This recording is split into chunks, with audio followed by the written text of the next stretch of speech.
The night sky over the Middle East is split open by streaks of fire. Cruise missiles carve silent arcs across the darkness. Radar systems flicker. Sirens begin to scream. Deep underground, reinforced bunkers hum with activity as operators track incoming threats in real time. On one side, the most advanced military force on Earth. Precision strikes, satellite intelligence, billion-dollar weapon systems designed for one purpose: eliminate the threat. On the other, a nation that has spent decades preparing for exactly this moment. Hidden launch sites, mobile missile platforms, hardened infrastructure buried beneath mountains. Power meets persistence, force meets resilience, and neither side is backing down. This is not a drill. This is not speculation. This is happening right now. The United States has launched targeted strikes aimed at crippling Iran's missile capabilities. But here is the reality that is now emerging. The arsenal is still intact. If you want to understand how these strikes unfolded, why they failed to achieve their objective, and what this means for the next phase of this conflict, including the very real risk of escalation, then you need to see the full picture. Because what you are about to hear will show you exactly why this situation is far more dangerous than it appears, and why the next move could change everything. Welcome to Crises Reporting. This is where we break down the most important geopolitical events shaping our world, with clarity, precision, and the full context you will not get anywhere else. If you want to stay ahead of global crises as they unfold in real time, make sure you subscribe right now. Because in moments like this, information is not just power, it is awareness, and you do not want to be the last to know when the situation shifts. Turn on notifications so you never miss a critical update, especially as this story continues to develop hour by hour. Because what we are looking at right now is not just another headline. It is a rapidly evolving confrontation with global consequences. Let us start with exactly what happened. The sequence of events began in the early hours of a coordinated strike window that officials say lasted less than 90 minutes, but its implications are still unfolding. According to statements released by the United States Central Command, U.S. forces launched a series of precision strikes targeting what were described as Iranian-linked missile storage and launch facilities. These operations reportedly involved long-range cruise missiles fired from naval assets in the region, as well as air-launched munitions deployed from strategic bombers. Multiple outlets, including Reuters and CNN, confirmed that the strikes were carried out in response to escalating threats tied to Iran's regional posture and its expanding missile infrastructure. Here are the specifics. U.S. officials indicated that at least 3 primary sites were targeted. These included suspected underground missile depots, mobile launcher staging zones, and command and control nodes believed to coordinate missile deployment. The Pentagon stated that the objective was clear: degrade Iran's ability to launch ballistic and cruise missiles in the near term. But here is where the narrative begins to shift. Within hours of the strikes, Iranian state media reported minimal damage. More importantly, officials in Tehran claimed that critical missile systems had already been relocated prior to the attack. According to coverage from Al Jazeera and NBC News, satellite imagery and early assessments suggest that while some infrastructure was hit, there is no clear evidence that Iran's core missile inventory was significantly reduced. And that matters, because Iran's missile program is not centralized. It is deliberately fragmented, mobile, and hardened against exactly this type of strike. Missile launchers are frequently moved. Storage facilities are often buried deep underground or hidden within mountainous terrain. Some systems are designed to be deployed within minutes, making them extremely difficult to neutralize in a single operation. U.S. officials have acknowledged this challenge before. In fact, prior reporting from the Wall Street Journal highlighted that Iran has spent years investing in survivability, not just firepower. So what does this mean in practical terms? It means that despite a highly sophisticated strike operation, Iran retains a significant portion, potentially the majority, of its missile capability, and Tehran wasted no time signaling exactly that. Shortly after the strikes, Iranian military spokespeople issued statements emphasizing that their deterrent power remains fully operational. That message was not just for domestic audiences. It was directed outward, toward Washington, toward regional adversaries, and toward global markets watching closely. But here is where it gets even more critical. The strikes were not just about immediate damage. They were also about signaling, projecting strength, drawing lines, and attempting to shape the next move. And that brings us to the part that should concern everyone. If the objective was to neutralize the threat, and the threat is still standing, then what comes next? Now here is why this matters more than anyone is telling you. Here is why. This is not just about a failed strike. This is about what happens when a major military power uses force, and the strategic objective is not fully achieved, because when that happens, the situation does not stabilize. It escalates. Let us run the numbers slowly because this is where the severity becomes impossible to ignore. Iran is estimated to possess one of the largest missile arsenals in the Middle East, with over 3,000 ballistic missiles, according to assessments cited by Center for Strategic and International Studies and echoed in reporting by ABC News. These include short-range, medium-range, and increasingly sophisticated precision-guided systems. Now connect that to geography. From western Iran, these missiles can reach U.S. bases across the Gulf.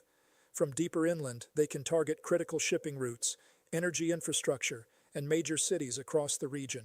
That includes choke points like the Strait of Hormuz, a corridor through which roughly 20% of the world's oil supply passes every single day, according to estimates frequently cited by CBS News and international energy agencies. Now follow the chain. Strike fails to fully disable missile systems. Iran retains launch capability. Regional forces go on high alert. Insurance costs for shipping spike. Oil prices begin to climb. Global markets react. And here is where it hits home. Higher oil prices do not stay in the Middle East. They show up in your fuel costs, your electricity bills, the price of transporting goods, the cost of groceries sitting on shelves thousands of miles away. This is what geopolitical tension looks like when it reaches your daily life. But there is another layer. Iran's strategy has never been about matching the United States weapon for weapon. It is about asymmetry, using survivability, mobility, and regional proxies to create pressure in multiple directions at once. That means the risk is not limited to direct confrontation. It extends to indirect escalation, attacks on shipping, disruptions in allied territories, cyber operations targeting infrastructure, each one small enough to deny responsibility, but large enough to shift the balance. And history matters here. Iran has lived under decades of sanctions, economic pressure, and military threats. That creates a kind of institutional memory, a resilience built not just into systems, but into decision-making. So when a strike occurs and the core capability survives, the message received is not weakness, it is endurance. But let us zoom in for a moment. One decision, one room, one calculation. Leaders on both sides are now assessing the same question. What is the next move that restores deterrence without triggering full-scale conflict? Because that is the razor's edge. Too little response, and credibility erodes. Too much, and the situation spirals. And the clock is already ticking. Markets are watching. Militaries are repositioning. Diplomatic channels are quietly activating behind the scenes. Time is not on their side, because every hour that passes with unresolved tension increases the probability of miscalculation. And that brings us to the dimension of this story that most people are completely missing, and it may be the most important piece of all. Before we go any further, if you are getting value from this breakdown and want clear, fact-based analysis as events unfold, make sure you subscribe and turn on notifications right now, because we are covering this story in real time, and the next update could change everything.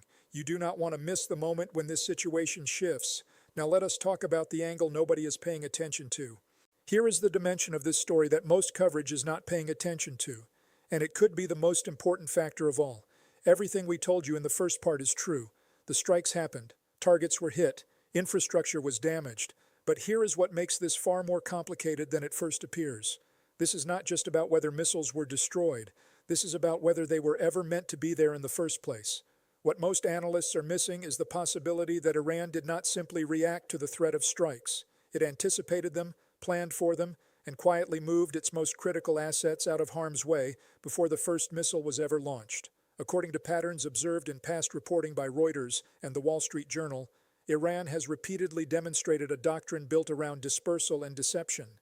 Facilities that appear operational may function as decoys. Storage sites may be intentionally exposed. Real capabilities are often buried deeper, hidden better, and move faster than external intelligence can track. This is not new. It is a strategy refined over decades. Think back to previous confrontations. Each time pressure increased, Iran adapted, decentralizing command structures, investing in mobile launch platforms, and expanding underground tunnel networks, sometimes referred to as missile cities. These are not symbolic installations. They are engineered for survival. And that brings us to the twist. If key missile systems were relocated before the strikes, then the operation may have hit exactly what Iran was willing to lose, not what it needed to protect. In other words, the visible damage may not reflect the actual capability, and that changes everything. Because now the question is not whether the United States can strike Iran. It clearly can. The question is whether those strikes can meaningfully reduce Iran's ability to respond.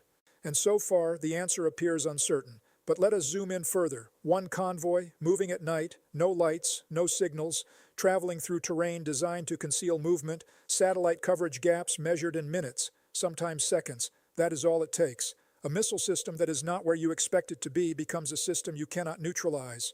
And when multiplied across dozens, potentially hundreds, of mobile units, the problem becomes exponential. Most Western coverage ignores this. The focus remains on impact points, explosion footage, and immediate damage assessments. But the real story may be what was not there when the strikes landed. And there is another layer: psychological signaling. By allowing certain sites to be hit while preserving core capabilities, Iran can project two messages at once: absorb the strike and demonstrate survival. That combination is powerful. It reinforces deterrence without immediate escalation. It says, we can take the hit, and we are still here. Now connect that to regional perception. Allies of the United States are watching closely. So are adversaries.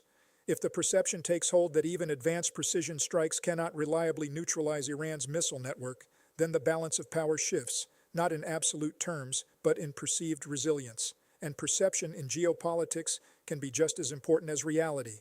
But here is where it gets even more complex. This is not just about Iran defending itself. This is about Iran shaping the battlefield before the first shot is fired. Pre-positioning assets, creating redundancy, building layers of survivability that force any opponent into a prolonged, uncertain engagement. That is not a defensive posture. That is strategic depth, and it leads to a conclusion that should make policymakers uneasy. If the current approach cannot guarantee the elimination of key capabilities, then any future operation becomes riskier, longer, and far more unpredictable. And that brings us to the part of this story that is unfolding right now, on the ground, in the air, and at sea. Because when you look at the actual military positions, the assets in play, and the capabilities on both sides, the picture becomes even more intense. Now let us talk about what this actually looks like on the ground. Because behind the headlines and official statements, there is a very real military picture taking shape, and it is far more complex than a single round of strikes. On the U.S. side, this operation was not improvised. It was layered. Naval assets positioned in the region, including guided missile destroyers, were equipped with Tomahawk cruise missiles capable of striking targets hundreds of kilometers inland with high precision. These are systems designed to penetrate air defenses and hit hardened targets. At the same time, long-range bombers, such as the B-1B Lancer, have been used in previous similar operations, deploying precision-guided munitions from outside contested airspace. According to briefings referenced by NBC News and CNN, the goal of combining these assets is saturation, hitting multiple targets nearly simultaneously to overwhelm defensive systems. And on paper, that is overwhelming force. But here is the counterbalance. Iran does not rely on traditional symmetry. Its missile arsenal includes systems like the Shahab and Fateh series, road-mobile ballistic missiles that can be launched from transporter-erector launchers, often within minutes of deployment. These systems are not tied to fixed bases. That mobility is the key. It means that even if known sites are destroyed, the launch capability can survive. Now add geography. Iran's terrain is not flat desert. It is mountainous, rugged, layered with natural cover that complicates surveillance and targeting. Underground facilities are often embedded within these formations, adding another layer of protection. And then there is air defense. Iran operates a mix of domestically developed systems and imported platforms, including variants comparable to the Russian S-300. While not impenetrable, they are sufficient to complicate aerial operations and force attacking forces to operate from distance. But here is where it gets even more serious. This is not just a bilateral battlefield, it is a regional network. Iran's strategic doctrine extends beyond its borders through aligned groups and proxy forces positioned across multiple countries. That creates a distributed threat environment. A strike on one node does not eliminate the network, it activates it. And that raises the stakes for U.S. forces stationed across the region, from bases in the Gulf to naval patrol routes and critical waterways. Now imagine this scenario: multiple launch points, short warning times, saturation fire using ballistic and cruise missiles, combined with drones. Even a limited volley can strain defensive systems, particularly if coordinated across multiple directions. That is the asymmetric equation. It is not about matching firepower. It is about complicating defense. But let us zoom in again. A single radar operator tracking dozens of incoming objects. A decision window measured in seconds. Which targets are real? Which are decoys? Which must be intercepted first? That is where mistakes happen. And in this environment, a single mistake can have strategic consequences. Now consider the worst-case scenario that keeps military planners awake. A miscalculation leads to a direct strike on a major installation. Or worse, a densely populated area. Retaliation follows. Escalation accelerates. Control begins to slip. Because once both sides move beyond controlled signaling and into active exchange, the ladder of escalation becomes much harder to climb down. And here is the core reality. Both sides have the capability to inflict damage, but neither side has a clear path to decisive victory without significant cost. That is what makes this situation so unstable, because when strength meets resilience, and neither yields, the risk does not disappear. It builds, and it spreads. But this is no longer just about the United States and Iran. Because when you pull the camera back, there is another player watching this very closely, calculating its own risks and its own opportunities. Let us pull the camera back because there is a second player whose stakes may ultimately exceed everyone else. And that player is China. Here is the number that changes everything. Roughly 40% of China's crude oil imports pass through the Persian Gulf and the Strait of Hormuz, a figure widely cited in energy reporting from Reuters and Al Jazeera. Now think about what that means. Any disruption in this region is not just a regional problem. It is a direct threat to China's energy security, and by extension, its economic stability. Let us run the chain. Tension rises. Shipping routes become risky. Insurance premiums surge. Tanker traffic slows. Oil supply tightens. Global prices spike.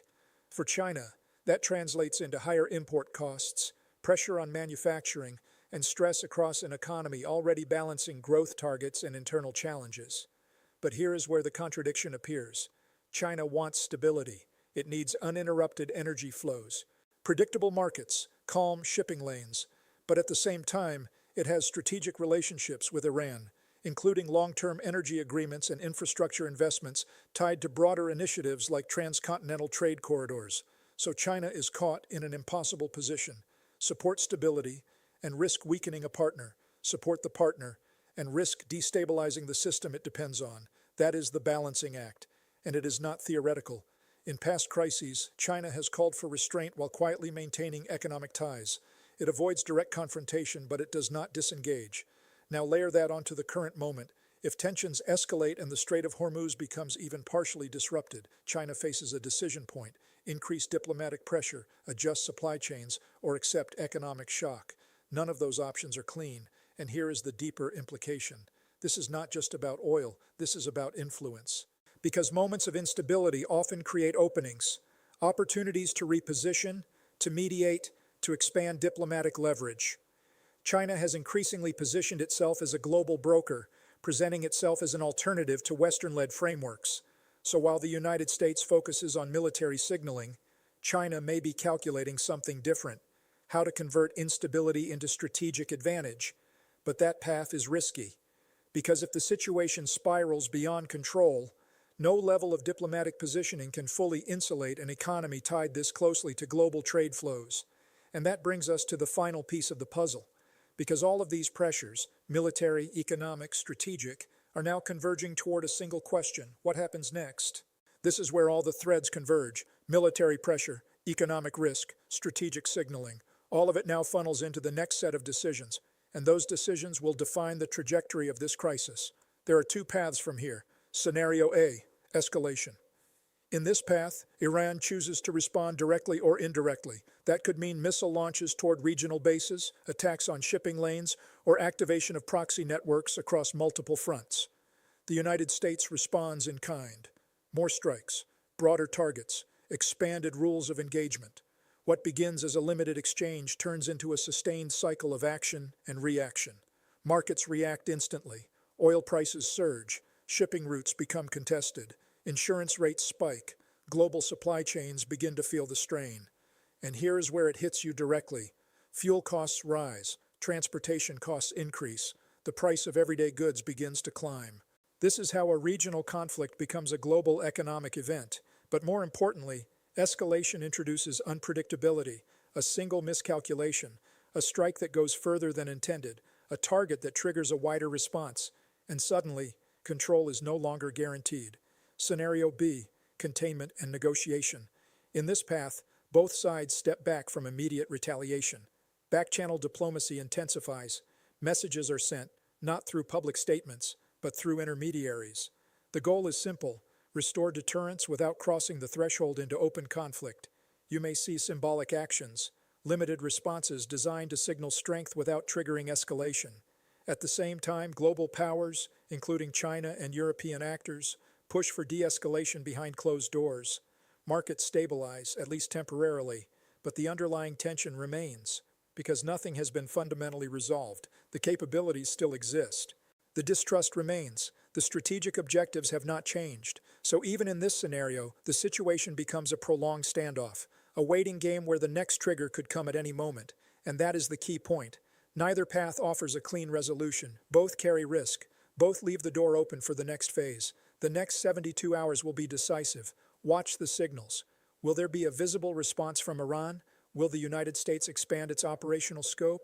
Will diplomatic channels produce even a temporary pause? Every move now is a message, and every message carries consequences.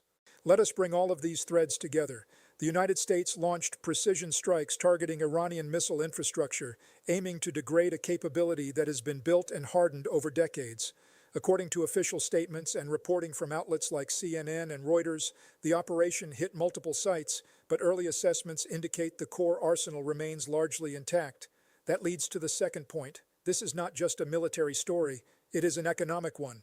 With thousands of missiles still potentially operational and critical shipping routes like the Strait of Hormuz under watch, the ripple effects extend directly into global oil markets and into your daily costs. Third, the overlooked angle changes the entire narrative. If Iran anticipated these strikes and relocated key assets in advance, then what was destroyed may not reflect what truly matters. The visible damage does not equal actual capability, and that uncertainty increases the risk of miscalculation. Fourth, the military balance is not straightforward. The United States holds overwhelming technological superiority, but Iran's asymmetric strategy, mobility, geography, and distributed networks creates a battlefield where survivability matters more than raw power. And finally, this is no longer just a two-player situation. With China deeply exposed to energy flows through the region, the stakes extend into the global economic order. So here is the conclusion. The question is not whether strikes occurred. The question is whether they changed the balance of power or simply set the stage for something bigger. That is what we do here at Crises Reporting. We break down complex global events into clear, precise analysis so you understand not just what is happening, but what it means and what comes next. If you found this valuable, make sure you subscribe and turn on notifications so you never miss a critical update, especially as this situation continues to evolve in real time. And share this with someone who needs to understand what is really happening beneath the headlines. Because in moments like this, staying informed is not optional, it is essential. This is Crises Reporting. Stay informed, stay ahead.